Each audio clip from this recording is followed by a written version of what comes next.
Network. We'll go over play-by-play, the best and worst. Well, welcome everybody to the On Pattison podcast with Mike Missinelli and my partner, of course, Anthony Sanfilippo is with us. Good day in. How you feeling? You're not feeling well? I guess we're not hearing you. I hear you fine, Mike. I don't know what that was. It was bleeding through. That's all right. We got it. We're good. All right. So it is the On Pattison podcast with Mike Missinelli. This is a big show today. And listen, if you're watching us live, you can comment. Obviously, we'd love for you to join the chat. And we're on the On Pattison YouTube network, but also we're pleased to tell you that we're on all the major podcast networks as we speak right now. So if you're going to stream it, tell your friends and neighbors you can get it on all podcast networks, the Apple and Spotify and all that stuff. So this is a big day because the baseball free agency begins at 4:30, and we may be talking about some bids that come in hot and heavy for three major guys with the Phillies, Schwarber, Ranger, and JT, and we'll get to that in a second. But, Ant, we got to start with obviously a whirlwind week for the Philadelphia Eagles as they make trades that make them acquire three players, two of them cornerbacks, and Michael Carter II, Jair Alexander. But the big one, the big fish, the pass rushing end from the Miami Dolphins, Jalen Phillips, for a third-round pick. Big acquisition for the Eagles. And, at this point, they needed that position. They got some guys coming back. So it looks like maybe they've got some depth there now. Yeah, it seems like they got some depth, Mike. And, the one thing that I look at it and I say, look, Phillips to me is a good addition because I think that, he was playing some good football for the Dolphins, who were a bad team to begin with, right? But he was still playing well, and he's played for Vic Fangio before and played pretty well for him in Miami. And so the fact that Vic knows him and the Eagles were aggressive in getting him tells me that there's something that he really likes about him. So, that addition to me is the one that I'm impressed by. The other two, I'm like, okay. I mean, look, Jair Alexander, the Packers let him go after last year because of some injuries. He goes to Baltimore, where their defense is terrible. And so, as bad as their defense is, why would they want to move on from a guy who when their defense is as bad as it is, right? I mean, that's the one that's a little bit surprising. Yeah. Here's the thing about the Eagles and their cornerbacks. It doesn't look like they have a plan. They have they're spinning a wheel. They're at the Wildwood Boardwalk, and they're hoping it lands on Pop or Hun or something like that. But the D-backs now, I think they want Keely Ringo to grab the job, but for some reason he hasn't grabbed it yet. So here's who they have. They have Keely Ringo. They have Michael Carter II, who's more of a slot guy. Jair Alexander is just a shot in the dark. I mean, there's probably I'm not feeling real good about it that he's going to have this massive resurgence. Jacorian Bennett and Adoree Jackson. That's a lot of guys that they have for a one position. And if you look at the ends now, Jalen Phillips added, Nolan Smith's coming back. They got Josh Uche, Alex Hunt, and Brandon Graham, and Patrick Johnson got released there. So right now they seem to be a little more deep at defensive end. And again, they're just flailing around at defensive back with all these guys trying to get one of them to learn the job, not knowing whether any of them can actually earn that job. So we'll be talking about that. We'll be talking about the power rankings coming up. We're going to have Adam Caplan join us in a little bit. Adam Caplan from Inside the Birds knows a lot about the league, knows a lot about the Eagles, and he'll straighten out all these trades and where they stand right now with the Philadelphia Eagles. But let's get some comments that were heard about all these trades. Howie Roseman. The first one I want to play, though, is our pal John Clark, who is known as Johnny Airport, because he gets his inside information on when these particular players are going to arrive in Philadelphia. And I think I know who his sources are. But in any event, he shows up at the airport and he gets the first interview with these guys. So this is Johnny Airport, or as I like to call him, Johnny Sunshine. He gets to the airport and he tracks down Jalen Phillips. And here's how it went. Just here. Absolutely. Welcome to Philly. Yes, sir. Go Appreciate Birds. your time. What's it like to be traded here to Philly and the defending champs and the 6-2 Eagles? I mean, it's incredible. It's like I had no idea this was going to happen, but I mean, there's literally no other team I'd rather play for. Obviously Philly is a storied franchise, great tradition here, incredible team. So I'm just excited to get in, get to work with the guys, man. I'm super excited. It's going to be awesome. And you had a lot of success with Vic Fangio for that year. What is the fit with Vic Fangio? Are you excited to be reunited with him? Yeah, I love Vic as a person and as a coach. So like you said, I had some good success with him. Excited to get back into his system and play with the other guys on the defense too. For Eagles fans, final question. What are you going to bring for this Eagles team in this city? Oh, man, I'm just going to work my ass off. I'm going to, come in, be a humble worker, earn the guys' respect, earn the fans' respect, just come in and do everything I can to support the team. I want to be able to fly around and make plays. Yeah, literally fly around. Best wishes to you. Absolutely. Welcome to Philly. Yes, sir. Go Appreciate Birds. your time. There it is. Now, a couple of go Birds from the start and the finish. Go Birds. So he knows the routine down. This guy apparently is a very well-rounded type of individual. Apparently, he's an accomplished pianist. I think his parents are also accomplished pianists. So yeah, he's got the good hands, I guess, to get around those big offensive tackles. Sounds like a really nice kid. Yeah, it's funny. It was funny. I didn't know that about him until you mentioned it before we came live on the show, Mike. And I apologize for dropping out there. I had a sound issue on my end. When you said it, I wasn't sure. When you said, "Oh, he's an accomplished pianist," I'm like, him or Big Dom? Like, I didn't know who you were talking about for a second.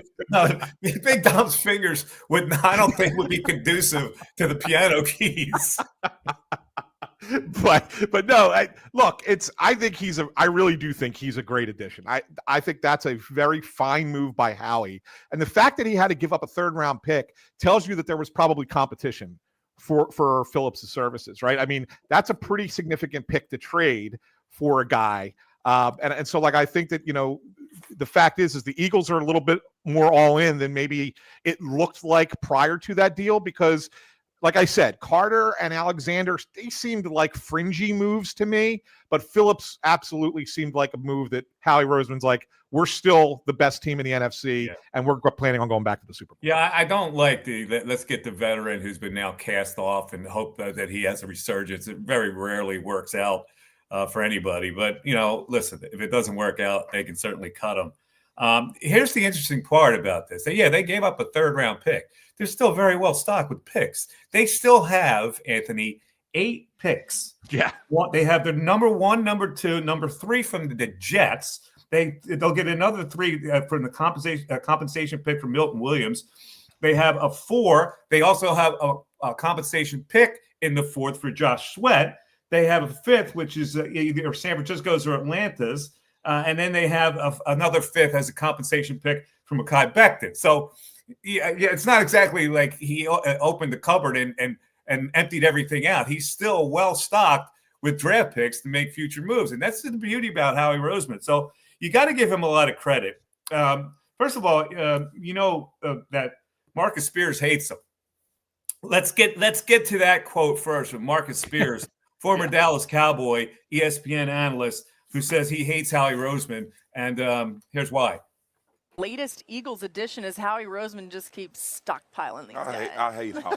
That was coming. I hate him. I'm so sick of him. I've been sick of him for a couple of years. Go on. And that's a compliment, Howie. It's a compliment. And Howie knows that. Howie know I don't hate him. I actually admire the way he goes after winning championships and does not wait. You think about the Eagles for the last 4 years, going to Super Bowls, having opportunities to win them. He's made a significant trade at some point in all of those seasons.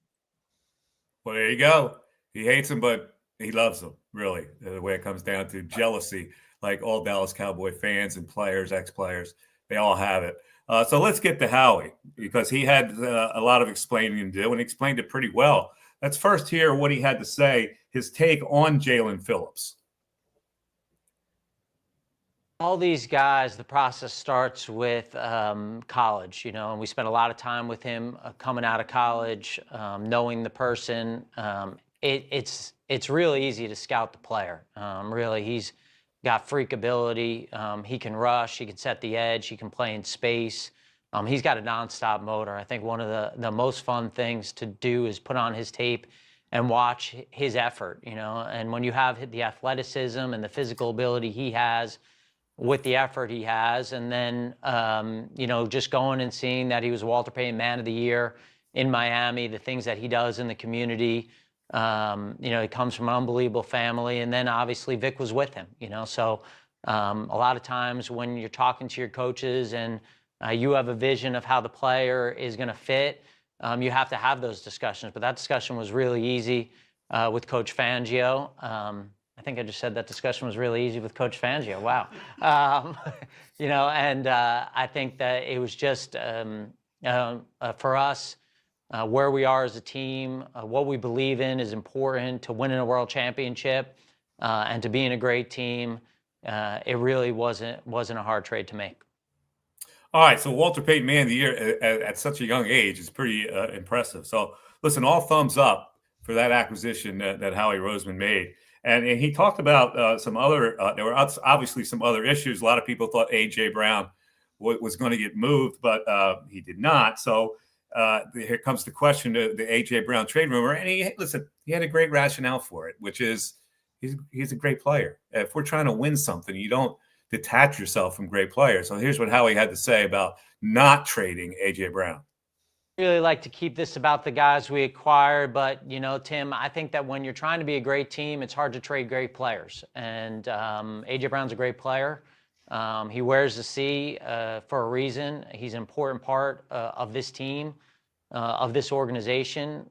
He cares about winning. He cares about his teammates. And I think that when you're a team like ours that is looking forward to an opportunity to compete for a championship, you just don't get rid of the guys like that. And so feel very lucky to have him on our team and excited about the second half of the season with him. All right. So Anthony, he said all the right things in his press conference. AJ stays. They acquire a defensive end that they needed. They got a couple more candidates for a cornerback, which I don't know whether it's going to play out or not. It's the sorest spot on the team. It's so annoying that they got like 5 guys and they're throwing a dart to see if somebody would emerge.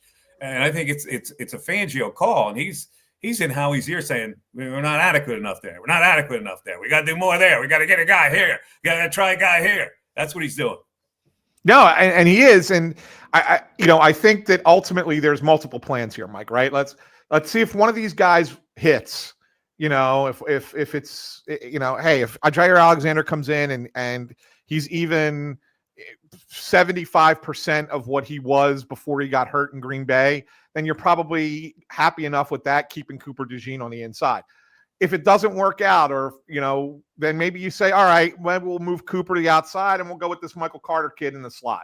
And that's the best way to go it as a secondary plan. So I think that was the idea why they went and got 2 corners, one that is a slot and one that's on the outside, because they would prefer to keep Cooper DeJean where he is, where he's at his best. But if you so would I, by the way. Well, I don't want to do that outside corner experiment at all. Well, yes, but you're right, and I'm with you on that. But I say that if you haven't been able to fix the outside corner, if the next best option is you got to put Coop out there and play Carter in the slot, okay, then that's what you do, right? That's what you do.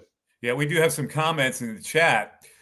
Saturday again says internal competition might make a DB flourish. Wake Ringo or Jackson up. I mean, if those guys haven't had an alarm clock to wake them up all this time, I don't know if it's going to be because you added Jair Alexander. And by the way, if he was playing 75% of what he was, Anthony, I'm not so sure the Ravens would have given him up. I think he's playing at like 30%. Yes, he is. But I mean, part of that is also that the Ravens were not getting home on their pass rush either. And so maybe the Eagles look at it and say, hey, listen, now that we've got Jalen Phillips, we can line up if we want to, with the return of Brandon Graham. Not that he's going to play a ton of snaps, but he's going to play some.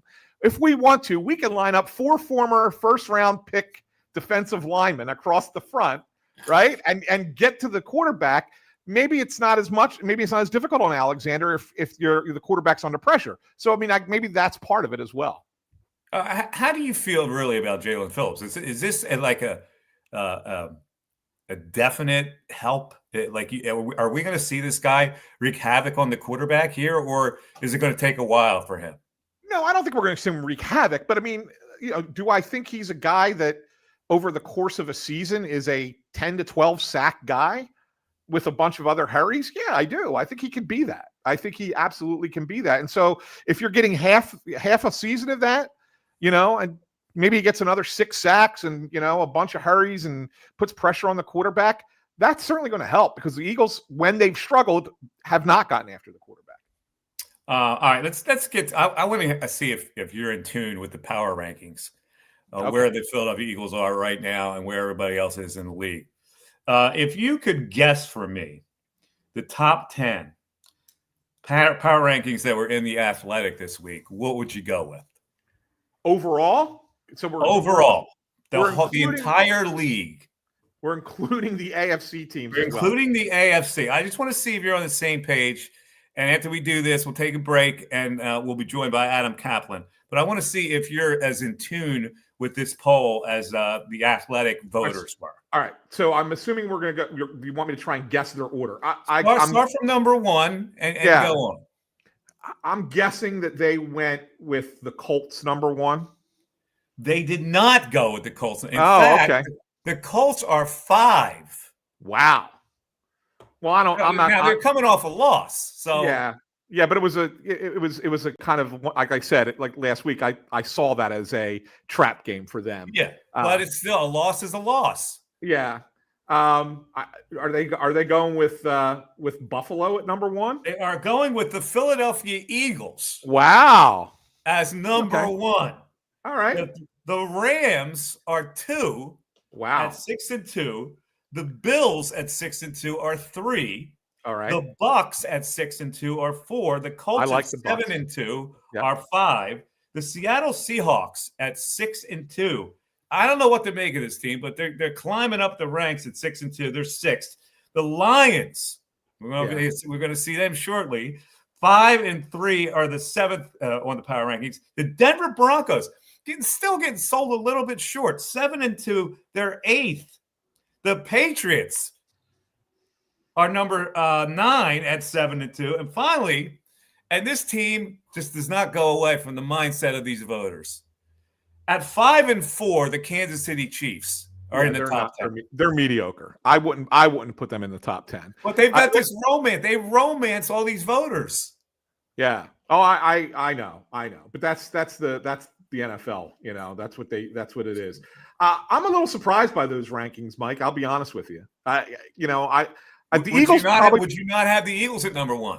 Well, so I didn't have them as number 1 in the NFC last week, but they didn't play. So do they get the benefit of the doubt to move up for not playing? They do. Right. With several days off, they've actually improved their standing. They've improved. So I could certainly. I don't have an argument against it. I don't think that you'd sit there and say they're not the number 1 team. I just think that there's a lot of mediocrity in the NFL this year. I think everybody's there's a lot of teams that are kind of close, and I think the Eagles are certainly in that top 2 or 3. And but I think teams 4 through 9 are really close too. So it's going to be an interesting second half of this season to see how this all plays out. Now, the one team that isn't anywhere near the top 10, the Green Bay Packers. Yeah. Losing at home to Carolina dropped them like a stone. Yeah. Out of the top 10. I don't know if I would drop them out of the top 10, but certainly would not put them at number 1 any longer. I would have had them certainly at top 10 before the Chiefs. But that's just me. Yes. And maybe I'm a Chiefs hater. I could be a Chiefs hater. No, I would have them ahead of the Chiefs too. I'd have them ahead of a number of those teams, to be honest with you. All right. So let's take our first break on the show tonight. And we've got Adam Caplan joining us after the other side of the break. And he'll give us his spin on what the Eagles have done and where they stand now, whether they're worthy of the number 1 power ranking spot or not. It is the On Pattison podcast with Mike Missinelli and Anthony Sanfilippo. We're back with Adam Caplan right after this. Flawless occasion begins at the Capitol Grill. From the moment you step into the Capitol Grill, located in the heart of Center City, the experience is one of comfortable elegance. Whether you're looking to host a private affair, a perfect lunch stop, or dinner destination, start your occasion at the Capitol Grill today. Visit thecapitalgrill.com or call 215-545-9588. That's 215-545-9588 for the Capital Grill, Center City. Think banking hasn't changed? Think again. At Penn Community Bank, we've been helping communities thrive for 150 years. From our nationally recognized Access Checking that offers the peace of mind of no overdrafts, to student and free checking plus options with perks that will make you wonder what you did without them, like early direct deposit, overdraft grace, and Zelle. Learn more at PennCommunityBank.com/products. Penn Community Bank. Here we grow. Account and feature terms, restrictions, and conditions apply. Ask for. Hi, it's Pete from Chicky and Pete's. Warm up this fall with an incredible seafood boil. Try the Uncle George with succulent snow crabs, tasty mussels, and shrimp. There's the Pete's Feast with 2 pounds of sweet succulent crab legs, a dozen shrimp, clams, and a pound of mussels. Or create your own boil. Add a lobster tail or a delicious Dungeness cluster. Include smoked sausage, corn, and potatoes, served in our tasty broth, made with white wine and our signature seasonings. A shellfish lover's dream at Chickies and Pete's. This is Tommy Green from the 1993 National League champion Phillies. Every champion needs a good game plan. BCWSA and I want to make sure you have a game plan when it comes to conserving our most precious resource, water. Whether you're washing dishes, brushing your teeth, or watering your garden, there are ways you can save water and save money. Visit bcwsa.net for tips on conserving water. BCWSA, proven.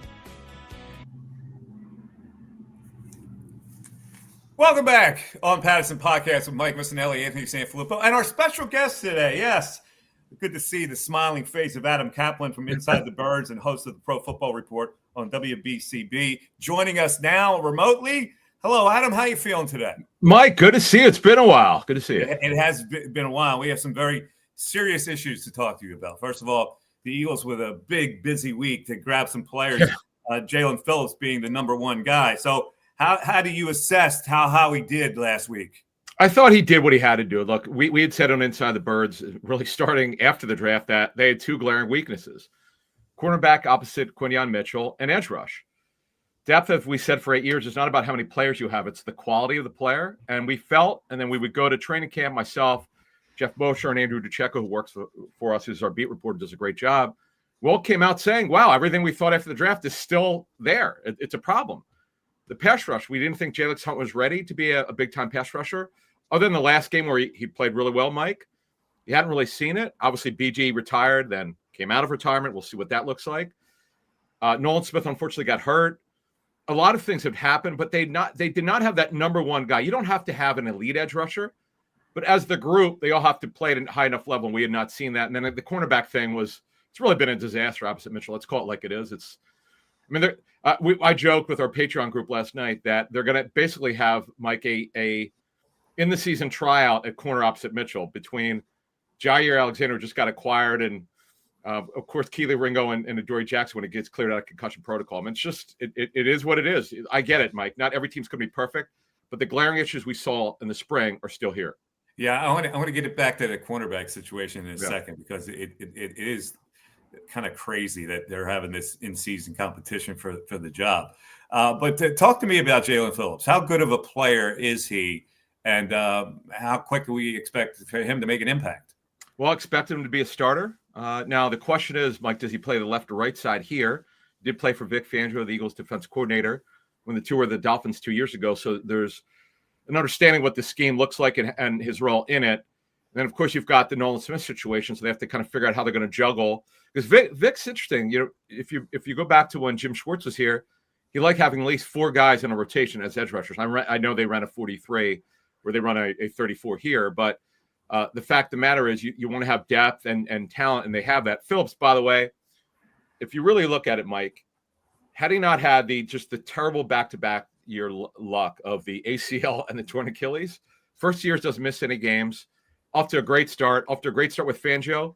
Then he has a major injury. Then last year had a major injury as well. And from what I'm told, seems like he's pretty close to where he was, playing well. And when you look at edge rushers, Mike and Anthony, you look at this guy and you go, you just chisel this guy out of stone. He looks exactly like you want.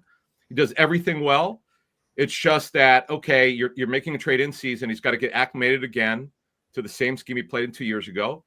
This is a no-brainer. I know a third-round pick is what we call start around, Mike. That's a premium pick, but he's going to start when they think he's ready, and this just makes him absolutely better. There's no question about it in my mind. Interestingly enough, they do have 2 third-round picks anyway left. So yeah. That's the mastery of this whole thing. All right, let's get to the quarterback. I'm uncomfortable with it. I got to be honest with you. It's a lot of mediocre, talented guys that they're trying to they're polishing a rock, hoping they find a jewel here, and I just don't see it. So, do they want Keely Ringo to win this job, and he just hasn't won it? Like, what's the impetus to load up and magically cross your fingers that someone will emerge as a starter? Mike, what you just said, the latter was what they wanted in August. Okay, Ringo was beaten out by Adoree Jackson. That shouldn't have happened, but it happened. Adoree Jackson's near the end of his career. He's 30 years old now.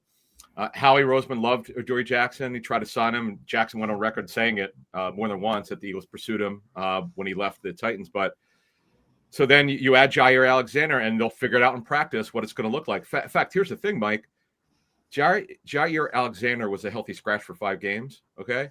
I know for a fact that there was a conditioning issue. They weren't quite sure where he was at. He didn't play well when he played for the Ravens. He played fairly well last year. It was up and down because of a knee problem. There was some good tape from him last year. The Ravens weren't the only team to try to sign him, but something happened. I know he had a knee injury in the preseason, but he didn't look like the same guy. So Vic Fangio, it's his call, and he'll make the decision with consultation with Christian Parker, the DB's coach, and they'll figure it out. But I'm with you, Mike. This is not a good thing when you're trying to win a Super Bowl, which they clearly can. They clearly, Mike, are going to make a run here. This is not a great year for the league and 32 teams in terms of quality. It's just not. Well, I have a question for you on this, Adam. Like, wouldn't you look at why they make that acquisition? Is it really, as I had said just before the break, because they prefer to keep Cooper DeJean in the slot, or do you look at it and say, all right, if this fails, at least that's the second best option. You can go to him on the outside and go Michael Carter into the slot spot. They're actually both, Anthony. They're both right. 2 things can be right, as we say on Inside the Birds. Jeff Mosher's line, he uses a lot. People tease him, but he's always right with that. Yes, that Vic Fangio would absolutely not want to make this move. But they have the insurance policy of Michael Carter, who we noted last week, and Howie Roseman confirmed on the record. He's not playing corner. He's here to play nickel or backup at safety. Now, he also could play special teams, but it gives you the optionality, if you will, to do whatever Vic needs to do. That's the problem here with cornerback opposite Mitchell being so poor. It could come to that, Anthony. You don't want it to, because I've not seen a nickel defender this athletic, this versatile. I don't know. I mean, we could bring up other guys from other teams over the years, but this guy is special, Cooper DeJean. And Vic, it's funny. They didn't draft him to play nickel. They drafted him to play corner. And because he had an injury after they drafted him, they decided that it was too much for him. They let him play nickel in training camp, and voila, he becomes one of the best nickels. Who knew? Adam, how do you see that they haven't played in like a month? This team. I mean, it's this gap between games is just annoying for a fan. But the Green Bay Packers, they took a step back last week. How do they match up with Green Bay, who emerges in this game as a 2.5-point favorite as we speak? Yeah, I did pick Green Bay to win their division. I still think that they will, the NFC North. But I like that. This bye came at the right time with the offensive linemen. I know they played great against the Giants, but let's face it, the offensive line has not been quite as good as we're used to. Getting those guys off their feet, Mike. We remember the Eagles played late until last season. In fact, playing into February, and they seem like a tired team. I know they're 6-2. They're technically the number 1 seed. Not that it really matters in Week 10, but right now they are the number 1 seed. And despite all the problems, the craziness of the Rams game and that awful Giants loss, they avenged it against the Giants, obviously, right before the bye. But the bottom line is they're a good football team. Getting over to the Packers, that was an awful loss. They it's really weird how they moved the ball but couldn't score. That was the oddness of it. Their defense is good, but I've told people all along they're not great at corner. Very beatable. I know the Eagles are a run team. That's their roots. That's where it starts. But when Hurts drops back, he'll have an opportunity to make big plays with A.J. Brown if he plays with a hamstring issue. And look, you saw what the Panthers ran all over him. So that's really good with Saquon Barkley. So I want to ask you about that. They pretty much had a strategy to run right at Micah Parsons. Is that what the Eagles are going to be doing in this game? Well, that's part of it. That's why Jerry Jones who's asphyxiated of stopping the run way too much. I mean, that was the big excuse that Jerry used, the general manager and owner, by the way, of the Cowboys to trade Parsons. But the bottom line is, and they got a D tackle. This kid Colby Wooden's hurt with a shoulder injury, so it's the Eagles match up well. But the story, I got to bring up Brett Toth, Mike. I'll admit it. I've bashed him. I mean, quite frankly, he was awful before that game. Had you never watched him before, but you watched it in the last game against the Giants, you would go, "Oh my God, this guy's an All-Pro." Where did this come from? This is the strangest of this football team. Right when you think you know what they are, then something bad happens. It's been the story of this league. It's like I heard you and Anthony talking about power rankings before the break here. You can't back any teams, Mike. This is the worst I've seen it in terms of the quality of the league of 32 teams. Everybody seems to be the same. So you don't agree that the Eagles should be the number one ranked power ranked team in the NFL? Okay, I haven't done power rankings since I left Fox Sports. Brian Billick of all people took them over, I think, when I left in 2011 or 2010. But I would begrudgingly, because the Eagles are good. They're not elite like last year. They're not elite in 22, and they really should have won it. I think they got beat by the grass, to be honest with you, in Arizona. But no, they're no dominant teams, because every time I want to back a team, I back the Lions. They lose at home. They play terribly against the Vikings. I back the Packers. They lose terribly at home to the Panthers. Then there's teams like, I can't believe the Patriots. I didn't see that. I thought the odds makers, Mike, so I know you look at the odds. I thought the under was the play on future numbers. I'm like, there's no way they're getting over 8.5. But you know what? The value of coaching. How great of a coach is Mike Vrabel? Yeah, they're doing a great job. Is there a team in your mind in the NFC who would scare you against the Eagles? Yes. Well, I did pick Seattle to be a wildcard team because I have to I vote in 2 polls, so I put them as a wildcard team. I didn't have them winning it. I think I had the Niners winning it. The NFC West. Yeah. Seattle's defense is phenomenal. Sam Darnold, he's had one bad game. This is quite the run that he's having. I know he ended poorly with the Vikings. I mean, he's back with Clint Kubiak. Like this is, this is good. He's back in the scheme. It's working out. They're really good now. Tampa Bay, you have to look at when people say Tampa Bay's had the Eagles numbers. It's people don't look at context. You have to look at who had been out. A.J. Brown for a lot of those games, and the injuries, and when A.J. Brown and Devontae Smith and Lane Johnson didn't play last year. I mean, context matters. So then you saw the Eagles really handle them, and they beat them, by the way. The Rams, Eagles match up very well with the Rams with their small front. Now, the Eagles played terribly against the Rams. I give them credit for winning. But there's not a team, Mike, to answer your question, move this along. There's not a team that would worry me if I'm an Eagles fan. I wouldn't worry about it. It's just that I'll bring it back to you. All these moves now that they've made, can they bring them to the next level? I believe the Jalen Phillips one can. I'm still very worried. You should be worried if you're an Eagles fan. Obviously, Quinyon Mitchell. That, to me, is a big, big issue going forward. Yeah. Adam, listen, always a pleasure. Thanks for stopping by. We really appreciate it. And we'll catch up down the road. How about that? Sounds good. Anytime, guys. Thanks. All right. Thanks, there he Adam. Is. Adam Caplan joining us on our remote line inside the Birds and the host of the Pro Football Report on WBCB. We have some people joining the chat. So if you want to join the chat, please do. Here's Saturday again. Love you, Mikey Miss. Respect, Anthony Sanfilippo. You guys are doing great. Keep it going. There you go. Beautiful. That's awesome. All right. Awesome. Let's look at the Packers game. And now we'll take a break and come back and talk about Nick Sirianni. I have some mind-boggling statistics for Nick Sirianni. And I wonder why. And I'll be honest, I feel the same way. Like, he doesn't connect with me like he should for as successful a coach as he is. But let's look at some random statistics with the Packers. Now, of course, they lost last week to Carolina 16-13. 13 points versus the Carolina D. That was given up 24 a game. They were 7-13 on third down. They were 1-5 in the red zone. So a clunker by the Packers. I don't know what to expect from their offense because Jordan Love, to me, is just so erratic. He makes throws that are ridiculous sometimes. Yeah, I looked at that game, Mike, going into it as a potential, a little bit of a trap because they're looking ahead. You get they're going to play the Eagles at home, Monday Night Football the week after. But I think losing Tucker Kraft in the game really hurts Jordan Love. Done for the season, by the way. Yeah. Torn ACL, the great tight end who might be the best in the league. Yeah, I think that's where things go awry for Jordan Love, because he doesn't really have the top end talent in the other positions. They're good. I mean, receivers are good. The running back's fine, but it's his prime target is the number one tight end in football in my mind. And he goes out with a bad injury. And I think that changes the dynamic of the game and why they probably end up on the losing end and not just squeak one out against Carolina. That puts them at a disadvantage, I think, against the Eagles as well.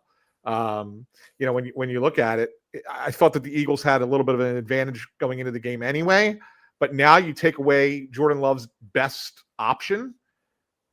I think that makes things a little bit better for you.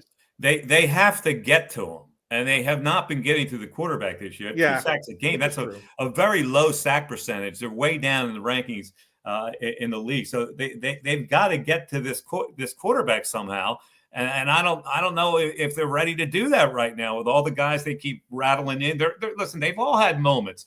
Uche's had a moment. Jalix Hunt has had a moment. Patrick Johnson, who's no longer on the roster, has had a moment. Will they dust Brandon Graham off this weekend? Will he have a moment? All these things are uncertain. They can't seem to get a consistent pass rush. Yeah, although I did like what I've seen in the last couple of outings from Jalix Hunt. He seems like he's starting to kind of find it a little bit more.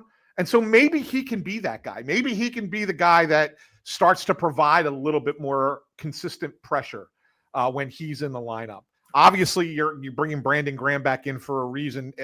I think it's more leadership than it is getting pressure on the quarterback, but we know that he has the ability to get home as well. So they definitely need a little bit more of that. You now add Phillips into the mix. I think they feel like there's a little bit more out there for them from what their group has, and they just haven't attained it yet. They tend to get that last year. We saw them tend to get better as the season progressed.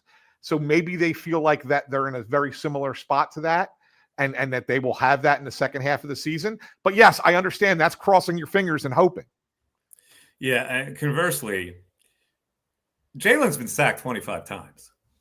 Yeah, and I was looking at Pro Football Focus numbers. Yeah, you only put half of those on the offensive lineman. Like, he's getting sacked just trying to move around the pocket, trying to find a guy, whatever. 25 is a lot of sacks for him. Yeah, I mean, I think that's it's a combination of the offensive line is not as formidable as it was a season ago. It's still very good, but Landon Dickerson, by the way, has given up 4 sacks. He's playing hurt. Like, the guy is. Yeah, he really is. He is playing hurt. Yeah, and that's part of the problem. But I also think that you're right. It comes down to Jalen. Jalen is so hell-bent on making a play, but also doing it without putting the team at risk. So he holds on to the ball, trying to make that play, but he doesn't try and force the throw because he doesn't want to turn the ball over. I think he'd be better off just losing the down, right? Throw it away, throw it out of bounds, and not take that sack. And I think that would kind of be better for the offense. Yeah. All right. Let's. I want to get to this. I want to get to this Nick Sirianni thing because I got some statistics that to me are mind-boggling. Yeah. How do you feel about the public's acceptance of him? This is a very accomplished coach. Won a Super Bowl, went to another one, and yet I just don't sense that he has won over the populace. Am I wrong? He hasn't won me over, Mike. I'm one of the populace. And I guess it's because I grew up in an era where head coaches were the guys making all of the in-game decisions, or a lot of the in-game decisions. Yes, they leaned on their coordinators, but that they were at least taking up half of the game. The whole concept of being a little bit of a CEO coach, I know that's a phrase that's kind of been thrown around for him. I think that's what bothers me a little bit. And I'm guessing that's probably what bothers the masses a little bit too. And so it's more like, what exactly are you doing? What decisions are you making that Vic Fangio and Kevin Patullo aren't making And then you throw on top of that he's so demonstrative and, mugs for the camera all the time. It's like, okay, this drives people crazy. Here's the thing. I used to be like that. And I go, I got to give it up now. I don't know what he doesn't do that makes him a good coach. He's a very successful coach. He's not beloved. There are coaches that are beloved. I don't think he's beloved. For whatever reason, he's not beloved. But let me give you some numbers here, Ian. Yeah. Against the NFC, Sirianni is 42-19 for a 750 percentage. Against the AFC, he's 18-6 with a 689 percentage. He's 9-0 now, 9-0 against McVay, LaFleur, and Campbell. He's 9-0 against the NFC North, 5-0 against the AFC North, 5-0 against the AFC South, and 19-0 versus those three divisions. Now, I mean, what more do you want out of the guy? Well, he's a CEO coach. I understand he's got coordinators that have autonomy, whatever. Somewhere along the line, that guy is responsible for keeping it together. So I'm going to make a comparison for you. And this may not be the best comparison, but I'm going to make a comparison for you. There's a coach who in his first 3 seasons with a very good team went 34-14 and won a Super Bowl. Then fell off the map and never coached in the NFL again. Barry Switzer. I'm just saying the talent around you can make you a good coach. I don't know how much. I think coaching matters to an extent, but not to the point where you sit there and go, until you have a track record that is lengthy, that for many years of success, and you are the guy that's responsible for it. Like, where would this team be right now without Vic Fangio? Like, I don't necessarily know if you're. Listen, you know what I'm saying? I would love to join this discussion. I love picking on people. I love it. You know me all these years. I would love to join your army here and attack them. I can't do it anymore. I have been totally disarmed with numbers and records and the way they play and the fact that this is not their best team, and yet the power rankings, they're number one. There's something about this guy that I don't get. I don't like. I hate the scruffy beard. First of all, I just hate it. Like, trim it up a little, like neaten it up just one time. But again, this is stupid stuff that we all look at to hate him, hate the guy, and I just can't do it anymore. Look, I get it, and that's why I quietly protest about him. I don't usually say it publicly, but you brought it up on the show. You forced me to say it. I'm still there. Look, if the guy goes out and they win another Super Bowl this year, I'd probably come on your side and be like, okay, he's probably doing something right that I'm just not seeing. But until that happens, I'm still kind of on the outside. I want to ask the people in the chat, what is it about Sirianni that does not make him beloved? We can all agree he's not beloved. He's liked. He's not beloved. Like Buddy Ryan was beloved. Right? He's not beloved. So what is it that holds people back on Nick Sirianni? I'd love to hear on the chat board. And that's a great question, Mike, because when you look at it, in every team that's won a championship in this city, or even come close to winning a championship in this city, the coach or manager has always been revered in some way with the fans of the city. And Sirianni doesn't get that. And I think that's an interesting way to look at it. Like, why? Do you think he cares? I don't think he cares. Do you think he cares that maybe he's not beloved like he should be? No, I don't think he cares at all. If he cared, he would tone it down. But that's why I don't think he cares. Here you go. The tone it down thing annoyed me when they lose. Yeah, Steve Savino says but they win. So I like the tone it down thing no longer applies. Steve has chimed in. He's a hate to face. Yeah. But that shouldn't be enough to dislike the man as a coach. Yeah, and E.G. Butler's saying it. He's saying he's confused. The complaints against the coach are weak. We have some baseball issues to talk about, and we'll do that after a break. But first, I want to go around the NFL because around the NFL, the things that caught my eye on the weekend of football. So we'll start with Sam Darnold, who was mentioned by Adam Caplan. MVP Sam Darnold, by the way, a candidate for MVP, throws for 4 touchdowns to keep the Seattle Seahawks going.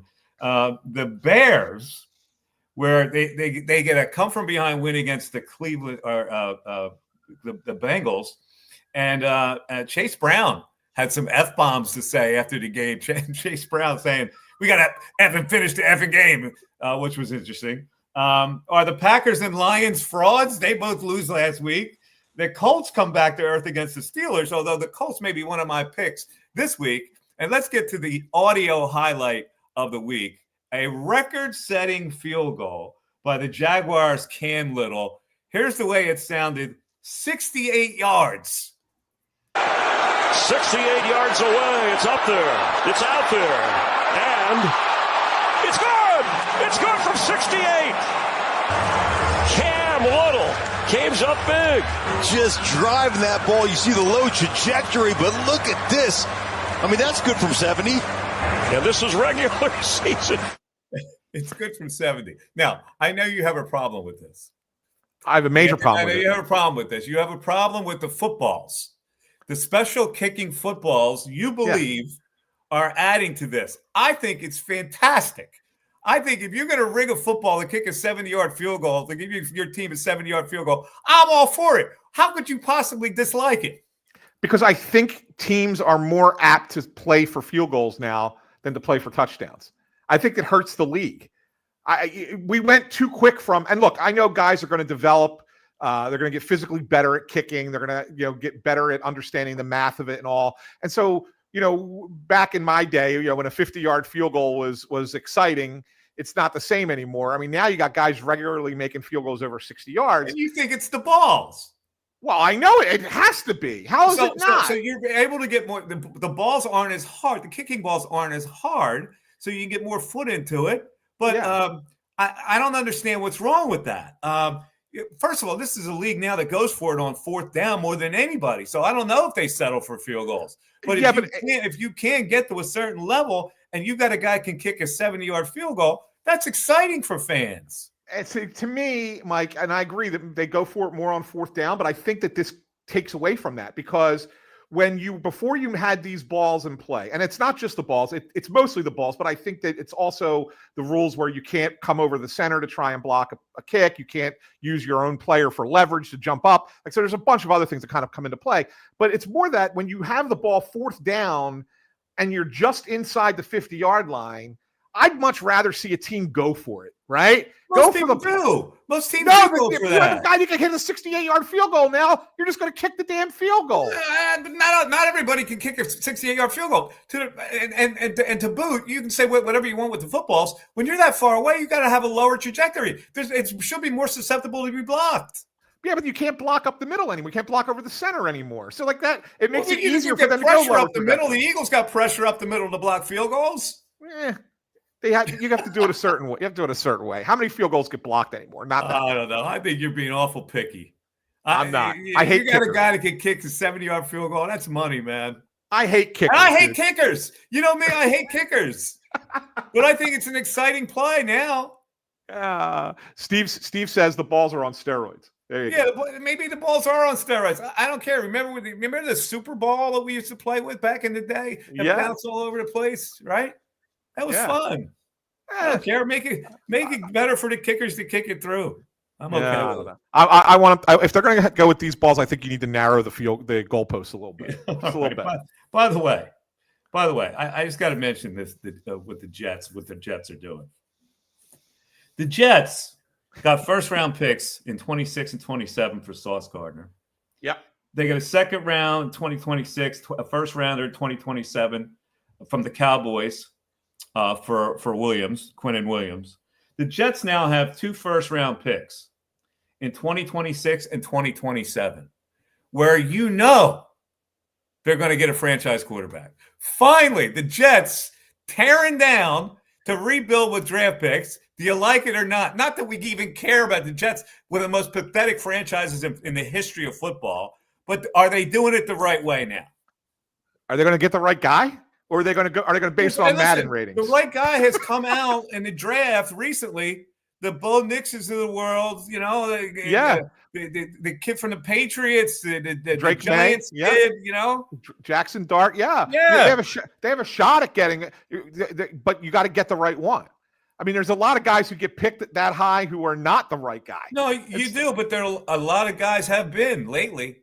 So the Jets, if you're a fan of the Jets, I don't know how would you feel. They tore down the team. They're going to be stinking. They're going to be losers forever. They're going to have to rebuild. It's like a 5-year building program now. But see, this is why I look at Sirianni. I look at the Eagles. I go, we're lucky. We really are. We're pretty lucky. Wow. Yeah. All right. Some baseball issues on the other side. Schwarber, JT, Ranger will start to get bids at 4:00 today. Will the Phillies lose any of those guys? Should they lose any of those guys? I'm thinking it's got to be Ranger, and they keep the other two. But also, Bryce Harper's situation with Dombrowski. Is there an apology extension in the works, Anthony? Because Boris is saying, hey, you wounded my guy now. Let's compensate him. We'll talk about that after this. Your day-to-day life is hectic between having to pick up the kids, make dinner, the countless other tasks that you got to get done. Rob's Automotive and Collision is there to make your life a whole lot easier. Make sure you take advantage of their spacious waiting rooms, the large flat-screen TVs, complimentary coffee and muffins, and free Wi-Fi. So even when you do have to stop, Rob's is there to make you feel right at home. Give Rob's a call today at 215-826-9200 for any of your auto repair needs. Hi, it's Pete from Chicky and Pete's. Warm up this fall with an incredible seafood boil. Try the Uncle George with succulent snow crabs, tasty mussels, and shrimp. There's the Pete's Feast with 2 pounds of sweet succulent crab legs, a dozen shrimp, clams, and a pound of mussels. Or create your own boil. Add a lobster tail or a delicious Dungeness cluster. Include smoked sausage, corn, and potatoes, served in our tasty broth, made with white wine and our signature seasonings. A shellfish lover's dream at Chickies and Pete's. Think banking hasn't changed? Think again. At Penn Community Bank, we've been helping communities thrive for 150 years. From our nationally recognized Access Checking that offers the peace of mind of no overdrafts, to student and free checking plus options with perks that will make you wonder what you did without them, like early direct deposit, overdraft grace, and Zelle. Learn more at PennCommunityBank.com/products. Penn Community Bank. Here we grow. Account and feature terms, restrictions, and conditions apply. Ask for full details. Member FDIC. It is the Pattison Podcast with Mike Missinelli, my partner, Anthony Sanfilippo. Let's get to some baseball issues here. The price apparently keeps going up for Kyle Schwarber. I don't know where it's going to stop. $30 million a year, 5 or 6 year deal. You can calculate that yourself. That's a lot of money for a guy. The Phillies are in a no-win situation where wherever the price is, they've got to pay it. Am I right or am I right? Yeah, I think so. I mean, maybe not the term so much. I think maybe they could probably – I wouldn't be surprised if the Phillies went to him and said, hey, we'll give you more money but less years and see if Kyle will take that. So what, 40 for 4? 35, maybe 35 for over for 4 years? So 140. I mean, what I've been seeing is like the expectation is something like 145, right? So what if you say to him 140, you get more, and then you might be able to get another 1 year deal after that before you retire. I think that but I think the Phillies have to suck it up, Mike. Either way, any way you look at it, they're going to be overpaying for this guy. And there's going to be a lot of teams willing to overpay. I'm looking at the Boston Red Sox; they may overpay as well. Yes. Boston, the Cubs, Cincinnati. I think there's a lot of teams. Cincinnati can meet that price, can they? I don't know if the Reds are in it. If you make an effort to go out and get a manager like Terry Francona, who's a finalist for Manager of the Year, they got you into the playoffs. You have a young pitching staff. You have a couple of really nice young players there as well. A young star, up and coming star in Ellie De La Cruz. What they don't have is that veteran leader who can galvanize that team to the next level. And Schwarber is that type of player. Also, he's from there. He's from that area of a part of Ohio. So could it be like go home and be that guy for that team. Yeah, going home, playing for the Cincinnati Reds. I mean, come on. If you're going home and you're playing for the Dodgers, that's another thing. You go home and play for the Reds. You know, I hear you. The Reds are only going to be so viable. Let's face it. Yeah, I hear you. All right, let me give you this little twist. First of all, the Phillies did give qualifying offers to Ranger and Schwarber, which they had to do. But that means nothing. They'll discard those. Harrison Bader opted out at $10 million, which I guess if I'm Harrison Bader and I realize I'm going to get more than $10 million, I guess I would opt out. I can't believe it, but he is probably going to get more than $10 million, right? Yeah. Well, not only that, Mike, he gets $3 million as part of the opt-out agreement. So he starts with 3, right? And if he gets a new deal, what I think he's going to get is somewhere around 2 years, 25. Jeez. Like, so all of a sudden he's going to get 20. So you say that if you're Harrison Bader, you sit there and go, I can get 28 million or take 10 million to stay 1 year with the Phillies. I'm going to take the 28 million. Despite his great love for playing for Philadelphia, right? I would like the extra 18 million. I would love the extra 18 million. Let me twist you into a knot here. Yeah. Kyle Tucker is out there. Yeah. Really good player. Yeah. Solid outfielder, would really help the Phillies outfield, which is still a problem. Would Kyle Tucker be a better investment than Kyle Schwarber? Well, you're talking a lot more money. I think there. $40 million a year. When you're looking at Tucker, I think you're looking at Tucker wanting a 12-year deal, somewhere close to 450, 500 What million. is he, 27? 28, I think. Yeah. 28? Yeah.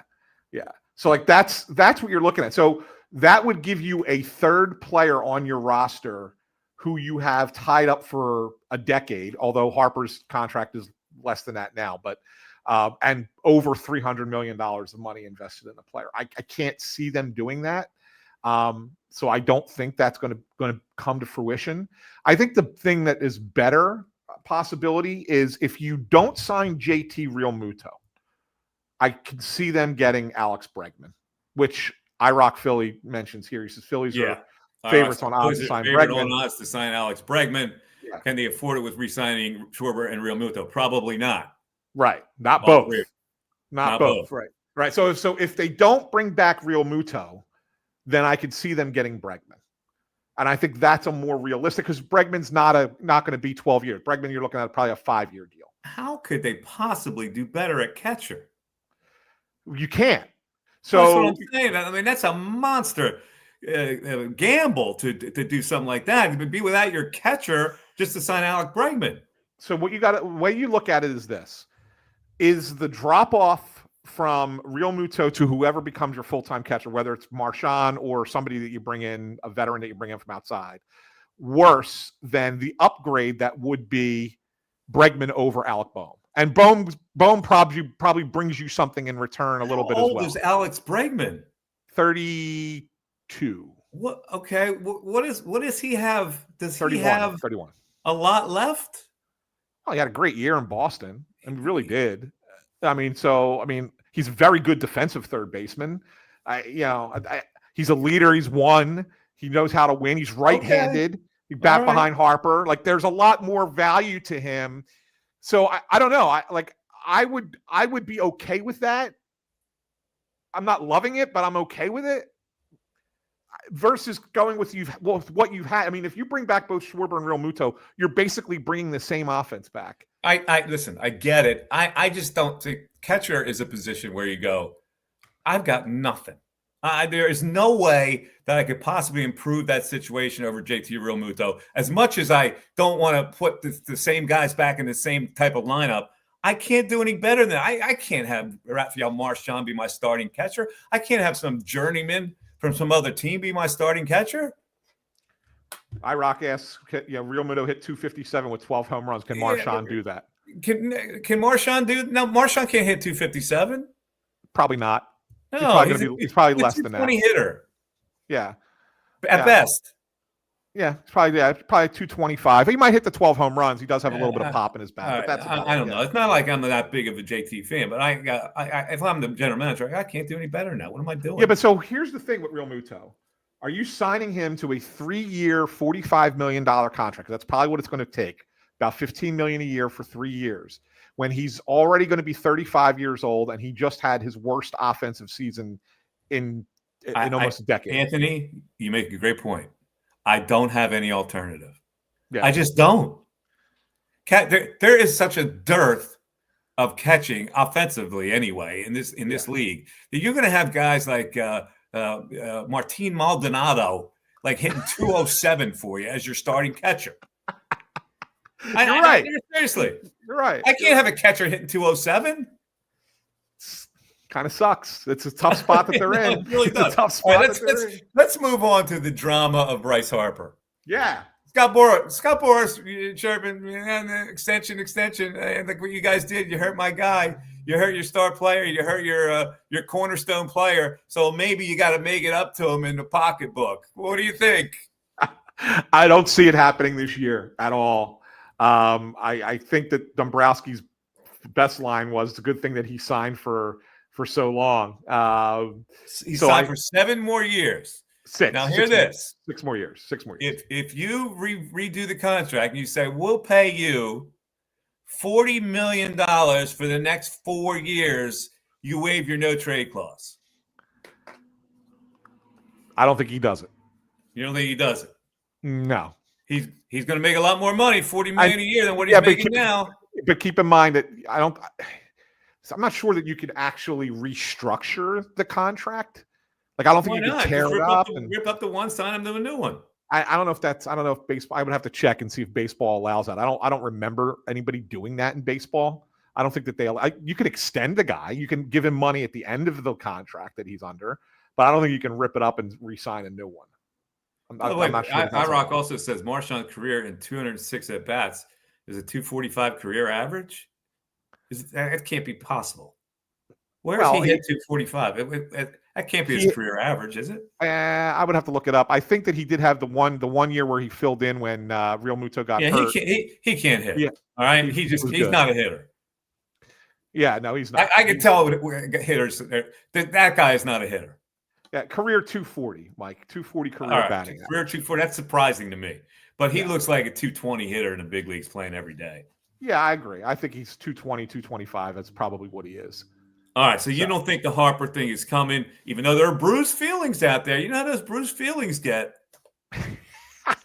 I don't think they're coming now. No, I think that the Phillies look at it and say maybe down the line, Mike. I think that they're right now saying to Scott Boras, have a Bryce Harper year next year, then let's talk. Okay. All right, now let's just quickly look at the bullpen because they do have Jose Alvarado in there now. Yeah.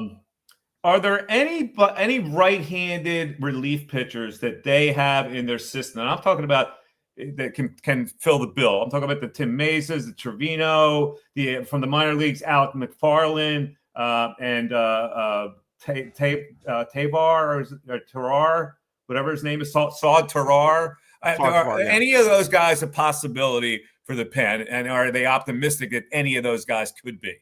No, not really. I mean, so McFarland, they're excited about, but he only got to Double-A last year. I think they're going to need a little bit of time with him before he's making the roster. I'd be surprised if he made the roster out of training camp or out of spring training. The guy that is the interesting name to me is Gage Wood, who was the first round pick last year. From Arkansas.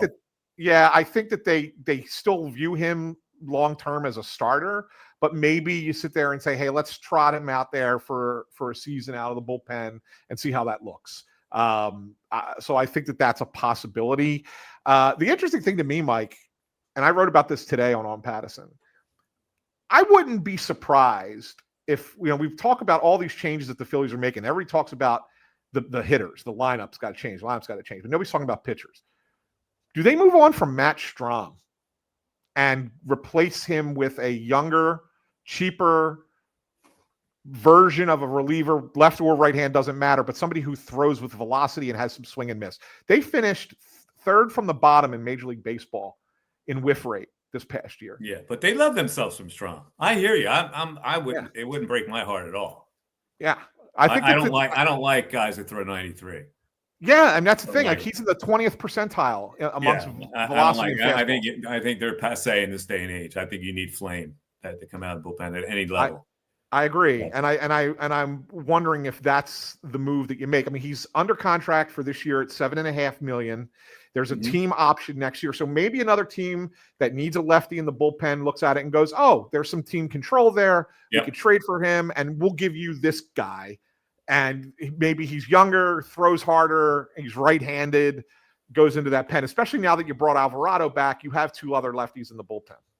All right, let's take a break because we got the Sixers and the Flyers report with Anthony Sanfilippo. You don't want to miss the Flyers report with Anthony Sanfilippo. In fact, Matt Miro, our producer, can we hear a hockey horn? Here we go. All right, a little hockey horn. So we have not forgotten about the Flyers nor the Sixers, and we have some miscellaneous stuff to talk about as the podcast rolls on here, the On Pattison podcast with Mike Missinelli, with Anthony Sanfilippo. Back after this. This is Tommy Green from the 1993 National League champion Phillies. Every champion needs a good game plan. BCWSA and I want to make sure you have a game plan when it comes to conserving our most precious resource, water. Whether you're washing dishes, brushing your teeth, or watering your garden, there are ways you can save water and save money. Visit bcwsa.net for tips on conserving water. BCWSA, proven. A flawless occasion begins at the Capitol Grill. From the moment you step into the Capitol Grill, located in the heart of Center City, the experience is one of comfortable elegance. Whether you're looking to host a private affair, a perfect lunch stop, or dinner destination, start your occasion at the Capitol Grill today. Visit thecapitolgrill.com or call 215-545-9588. That's 215-545-9588 for the Capitol Grill, Center City. Hi, it's Pete from Chicky and Pete's. Warm up this fall with an incredible seafood boil. Try the Uncle George with succulent snow crabs, tasty mussels, and shrimp. There's the Pete's Feast with 2 pounds of sweet succulent crab legs, a dozen shrimp, clams, and a pound of mussels. Or create your own boil. Add a lobster tail or a delicious Dungeness cluster. Include smoked sausage, corn, and potatoes, served in our tasty broth, made with white wine and our signature seasonings. A shellfish lover's dream at Chickies and Pete's. All right, it's the On Pattison podcast with Mike Missinelli and Anthony Sanfilippo. Let's talk some Sixers. They've lost 2 straight. Lost on a back-to-back last night. They blew a 24-point lead at Chicago, and then lose to Cleveland last night. By the way, that Chicago game, our old pal Nick Vucevic with a 3-pointer to win the game. Josh Giddey in that game at 29, 15, and 12. His second straight triple-double. The first player, Chicago Bull, to do that since... Was it Jordan? Yeah. Michael Jordan. So let's look at where the Sixers are right now. It is a really fascinating dynamic on how Nick Nurse is trying to incorporate Joel Embiid with a team that is younger and faster. And it almost seems like it can't work. Now, if the guy pulls this off, he'd be a master coach. First of all, let me just say this about Tyrese Maxey. He's turning into Iverson. The guy is one of those guys who is scoring at will. I didn't think he would be an Iverson type of player. He's turning into that type of player. However, they're playing him 40 minutes a night, for crying out loud. I mean, wear the kid down to a nub. So first of all, the general theme of this Embiid blend with the Sixers, what are you seeing, Anthony? Yeah, I look at it, Mike, and I don't think that this is sustainable. And I don't think it's sustainable because I don't think you can overplay these young. Well, Maxey's not really young, and he's in his 5th year, but you can't overplay these guards that many minutes. I mean, I look at VJ Edge coming. I'm already starting to see a little bit of like. Yeah, he hit a wall last night on a back-to-back. Hit a wall. Yeah. Like, okay, there's a guy that maybe needs a little bit more of a break, and I think that once McCain is back in regularly, I think that will help a little bit. But I don't know how it works because Embiid always has needed to be the guy. The offense needed to run through him, and now it's not. And they still try to make some plays go through him, but it's all about Maxey. And that's the problem. When he's in the game, they try to do that. Now, like, he's not a guy who could ever be a low post player. They're running it through him at the perimeter, which bogs down their entire offense. If he was willing to be, I don't know, like a Bam Adebayo type of role, then maybe they could get it to work. But I just don't see the blend when they're trying to run it threw him at the top of the circle. Yeah, no, I don't see it. They've got so much talent on up front, or at the point guard position and at the shooting guard positions and on the wing. That's where their talent is right now, and those guys end up getting forgotten about when Embiid's out there because it's just too much from outside. You need some inside presence, and that's why I like the way that their offense looks sometimes when he's not on the floor. Because the guys down low are more, they're pluggers. They're out there, getting rebounds and just working the ball back to the shooters on the outside. And the game moves at a faster pace. And I think that the Sixers offense flows better. When Joel gets out there, you get a little bit less of that, right? And if they still try and force the square peg into the round hole, and it just doesn't seem to work all the time. And that's the frustration, I think. Yeah, I mean, I would, in a perfect world, I would love to see a team that is maybe fifth in the Eastern Conference or the Western Conference, thinking that one jolt would rise them up if we can acquire Embiid. But you can't. You don't have the salary to do it, to add him to the mix, and you would have to give back players, which means good players that make a lot of money to meet the salary. So the Sixers are in a no-win situation with him. And again, I told you last week, I have Embiid fatigue. I just can't. I can't take it anymore. And it's a shame because he's been a great player for this franchise. I've just had enough. It's still early enough in the season for me that I'm not there yet, but I might eventually join you. I've been one of the last clinging on to the Joel Embiid guys that there are in this city. I still kind of think that maybe he gets healthy enough. Maybe he figures it out. Maybe if they manage it properly in the regular season, by the time we get to the spring, all will be okay. And all of a sudden you'll be like, oh man, there's the Joel Embiid that did so many great things. I'm clinging to that. But by the spring, if it's not evident that can happen again, then I'll probably join you. All right. It is now time, ladies and gentlemen, boys and girls who are listening and watching the On Pattison podcast with Mike Missanelli. It is time for, and can I hear a hockey horn again, for the Anthony Sanfilippo Flyers Report. Anthony, talk to me about the Flyers. Hey, they had a great win on Tuesday night. They went up to Montreal and beat the Canadiens in a shootout, 5-4, in a game that they probably had no business. Just let the horn keep going, Matt.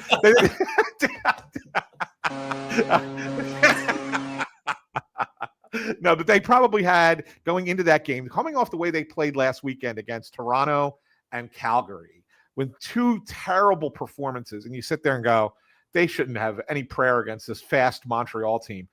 Jumped out quick. They had an awesome first period. With Trevor Zegras, Mike, I don't know if you've paid attention to Zegras. I see you got the hat. That's good. I don't know if you've paid attention to what Trevor Zegras has done. Yeah, he's had a resurgence. Yeah, 15 points in 13 games for them.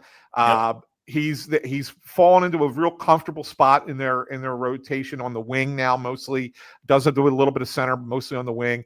He's made the power play better. He's got a little bit of an edge. He likes playing here. He could be a guy that you can kind of, with Mishkov, as Mishkov gets into shape and gets back to the player he was a year ago. These are two guys that you could kind of build an offense around, a franchise around. So there's something to be excited about there. And they need to sign him. He's a restricted free agent at the end of the season. I think they need to start negotiating with his agent and get him under contract long term. Don't wait, because if he has like a 100-point season, it's going to cost you a lot more than it would if you sign him right now. There is something, though, that's a little bit of a concern, and it's this. Until Tuesday, and Tuesday was the first time that they had a big shot total. They had 42 shots Tuesday. But until Tuesday, they were the next to last team in the NHL in shots per game. They just don't shoot the puck. It just doesn't happen. And Rick Tocchet has been hammering them about it. The players have talked about it. They said, we've watched video and this. We're not getting to the hard areas of the ice, blah, blah, blah, blah, blah. But if you go back and look at all the teams that Rick Tocchet has coached in Vancouver and in Phoenix, none of his teams have ever shot the puck well. Ever. So you got a question now, is it the players, or is it the system is a little bit too difficult for them to kind of pick up and become a team that shoots the puck? And I think that's the question that needs to be asked. That's very interesting. Can we hear from Tom? Yeah, we heard the hockey horn a lot. Let's hear from the actual head coach of the Flyers when you start talking about this pack mentality that they need to have. Here's Rick talking.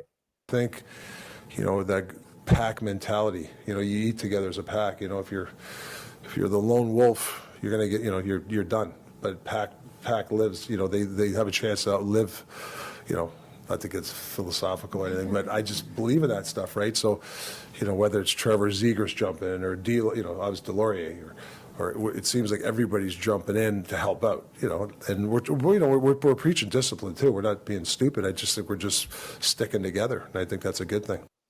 All right, here you go. Pack mentality, lone wolf, part of it, all that. That part of it is good, right? I mean, the one thing I will give Tocchet a lot of credit for is he's got a lot of buy-in from these players, and they all like each other. They all like playing for each other and playing with each other, and they all like playing for Tocchet. So like there is some real benefit to that going forward. It's just the matter of he has them playing a style that requires them to go to what they call the hard ice, Mike. It's the middle of the ice. It's the place where the defenders are at more often than not. You're going to get whacked a lot in there. It's tougher areas to be, but if you go there, you're going to get more goals. That's where most of the goals are scored in the NHL. And these players have never done that before. Under Tortorella, they didn't do that. And so now it's trying to create a new mindset. And until they do it, there's going to be some frustration. And I think that they found that last weekend when they just couldn't get pucks on net against either Toronto or Calgary, who's the worst team in the NHL. Yeah. All right, that is the Flyers Report with Anthony Sanfilippo. Let's flip it around and do some general miscellaneous stuff that's been on my mind, and I know on your mind. But so let's stay with hockey because there's a documentary that's going to be seen in some local theaters. I believe yesterday it started. We can catch it probably. It's at the Ritz's. Documentary on Pelle Lindbergh called "The Swede of Philadelphia." Do you know anything about this, and what have you heard about it? Yeah, so this is coming out. They did a sneak preview yesterday, but I think it opens this weekend in various theaters in the area. I know it's running for at least a week. Charlie Min is the director who did it, and he's, from what I've been told, we did a story. Grace Del Pizzo did a story for us on Pattison about it. He looks more into what happened that night, more so than other stories that you may have read or seen about Pelle Lindbergh. The 40th anniversary is coming up early next week of his passing. And what I've heard is that there is going to be something controversial a little bit with this, in that he suggests that maybe he was overserved, whether it was via teammates or the bartender at the bar that night. And that that there's more to that story. I don't know what kind of facts he has on this. I know that people around the Flyers organization are not too thrilled about that. He did interview Rick Tocchet for the documentary, but he did it before he was hired by the Flyers. He was still out in Vancouver at the time. Flyers have not supported this. They've not put out anything saying, hey, go see this documentary. And that tells me a lot, right? So it's going to be interesting to see what that translates to. All right, speaking of TV, there's an A-Rod documentary that's going to be seen. I don't know if it's HBO or wherever that is. The guy doing it is a Red Sox fan. Interestingly enough, he is the son of Deepak Chopra, the guru that Oprah used to live by. And this guy is the son, and he's a diehard Red Sox fan, and he's doing an A-Rod documentary. A-Rod has green-lighted it. But here's the thing. I got to think it's going to be negative. A-Rod is such a preening narcissist. He wouldn't even take inventory that it's going to be negative. 1,000%. I was just about to say the same thing. It doesn't matter if it's glowing or if it's negative. All A-Rod cares about is that it's about him and his name is out there. That's all he cares about. And that's why he greenlights it. Oh, yeah. It's unbelievable. Will I watch it? No. Oh, I'll watch it. I hate the guy. That's why I'll watch it. You'll hate watching it. Right. Now, speaking of TV, Ant, YouTube Disney fight, which may prevent a lot of people from seeing the Monday Night Football game on ESPN with the Eagles and Packers. What do you make of this? This is billionaires. A lot of people upset. billionaires fighting with billionaires, right, Mike? Like Yep. it's what it is, and it's ridiculous. It's ridiculous that it's come to this point. From what I read, I was reading an article in Front Office Sports was basically saying that Disney's starting to maybe realize that this is problematic and that they shouldn't have done this. They're getting pushback from their own network. I mean, you got guys going on podcasts that are ESPN employees who are saying to ESPN and Disney, "What the hell are we doing here?" Like you can't do that. Like you can't take away like the most popular. It's one thing when you want to have like a little fight over a small network, but when you start taking away something that people are consuming on a regular basis with NFL football as the marquee event and other sports as well, you're all right. So who's got to give in here? I think Disney gives in. Disney gives in? I do think right. Disney gives in. I do think Disney gives in. We'll see what happens. Yeah. All right, last thing I want to talk about miscellaneous, then we'll get to our picks of the week. Yeah. Anthony has one. He puts out one a week. Usually, that's the safest play is to put one out. Because I had eight last week I put out there. There is do you like to go out to eat every now and then? Have you seen me? Go to restaurants? Have you seen me? I'm a foodie. If you look at my all right, you're a foodie. There is a Google restaurant scam that's happening here. Yeah. Google review scam, where they're burying these restaurants with bad reviews, and mostly it's coming from like Pakistan and India, and they're asking, they're actually holding you up for a $250 fee. They'll remove the negative review and give you a glowing review. See, this is the thing about the internet. You can't police it. That stuff can you have to have internet sleuths to find out who's doing this to stop it. It's almost impossible to stop, but you can ruin a restaurant's reputation with it. Yeah, that's crazy. And that's going to an extreme. I mean, there have been other situations where people have like gotten on board with, somebody saying, "Hey, don't go to this place," or, write a bad review, and like a bunch of people do it, but then it kind of goes away. This is a whole nother level. This is holding them hostage for reviews, right? And you don't know which ones are real and which ones aren't. Give me $250. Send it to this account, and I'll get rid of the negative review. And how do you know if they will? How do you know if they will? Right? Yeah, I know. That's the thing. All right. Anyway, that's our miscellaneous portion of the week. Let's get to our picks of the week before we wrap this baby up. My picks of the week last week, not too good. I gave you my theory last week. This week, I'm not adhering as much to the theory as I am the game itself. So let me start in college with two games. I got Indiana is superior to Penn State, like beyond belief right now. And yet the line is 14.5. Now that line has gone from 11.5 to 14.5. So it's kind of in my theory. A lot of people are betting Indiana. They bet it up. I think Indiana covers that easily. I know it's at Penn State. Nobody cares anymore on campus. There's no whiteout factor. There's no crowd factor. I think Indiana rolls in this game, and it's the guy that really the Penn State should have hired, but Indiana beat him to it by giving him an extension. Let's stay in the Big Ten. Iowa, they're not a great team. I saw Oregon this year. I've been watching Oregon. Oregon is a superior team, and yet this is a fishy line. Iowa's at home, and they're getting 6.5. That's down from 7.5. This looks like a double digit. Oregon is double digits better than Iowa. And why is that line 6.5? So that's a fishy line. That's a line that's talking to me. I'll take the Hawkeyes. It almost seems like they upset them at 6.5. All right, let's move to the NFL. The Colts, I think they'll bounce back. That line is going from 1.5 to 6.5 versus the Falcons. I'll take the Colts. A lot of money coming in on the Colts early. And then the Rams have been bet up to -4. They once were at the 49ers a plus 1.5. They are now a 4-point favorite. So big line move on those two games. I'll take the Colts. I'll take the Rams. And in college, I'll take Indiana and Iowa. Anthony, do you have your one play for this week? I do. And before I give it to you, Mike, I got to tell you, I really like your picks this week. I really do. I think they're all four are winners. Oh, good. I need it all four. I would agree with you. Like if somebody asked me, what do you think on these games? I would have picked all four the same way you picked them. Beautiful. So I like it. My one pick this week is the Carolina Panthers.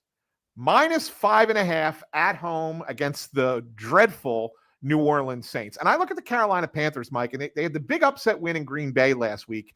They've now improved to 5-4. I think Dave Canales is a really underrated coach for what he's doing with that squad because there's not a lot of talent there, and they're winning games. All of a sudden, if you beat the Saints at home this week, you're 6-4. You're in the thick of the playoff race in the NFC, which is crazy. If you would have told me that the Carolina Panthers after 10 weeks would be in the thick of the playoff race, I think this is a big win for them at home against a bad team. I wish you a lot of luck. Two things in that front.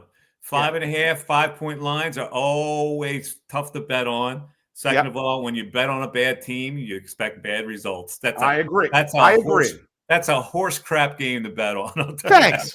Thanks. I appreciate it. When mine hits and you're 1-3. I wish you luck. I'll salute. I wish you a lot of luck.